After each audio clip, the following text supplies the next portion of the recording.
Hello friends, आउ गोटे नुआ भिडियो को आपण मानक स्वागत अभिनंदन।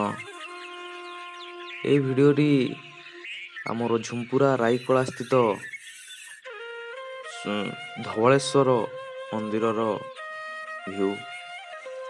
झुंपुरारू उखुंडा जीवा रास्ता रे यह पड़ी थाए। रोड साइड रू ही आपण ताकू देखि परिबे। पहाड़ उपरे मंदिरटी अछि। बहुत जीवा समय रे आसीबा समय रे देखि थाए किंतु केबे समय ही न थाए। आज समय बाहर करी मन हला टिके बाबा को दर्शन करी आसीबा पई।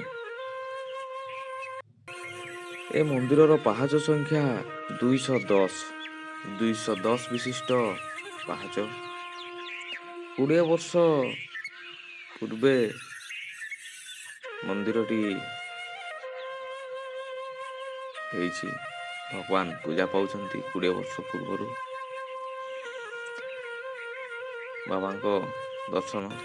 गोटे कथा आपण सुनिले आश्चर्य हेबे। लोक माने कहंती एवं परीक्षा मध्य करिसंती कहिले ए पहाड़र पत्थर केबे भांगी न थाए। ये होची भगवान करो गोटे अपूर्व लीला। लोक माने समस्ते विश्वास करंती। मकर यात्रा मकर पर्व एटी धूमधाम रे पालित हुए। जेहेतु मकर दिन आज से साजसज्जा सब होईची। सबू रंग करिसंती, लाइट लागिची। तले 5-7 दिन धरी आम पड़िया रे यात्रा मेला लागिकी रही थाए। मंदिरर ये होची पाददेश। पाददेश रे एक विराट बरगछ अछि एवं बाबा नंदी भगवान शिव को जगी की अछंती। ये होची मंदिरर पाददेश। अत्यंत आकर्षणीय।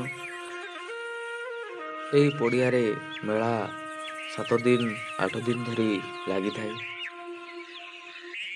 एवं यात्रा बाघाजतीन लोकनाट्य 5 राति करिवो। एठी बढ़िया लिचु साजसज्जा हेची। राति रे बहुत भल देखा जिवो। तेबे सांग माने थरे निहाती बुलिया को आसंतु। राईकला स्थित धवलेश्वर मंदिर को। रहुची नमस्कार।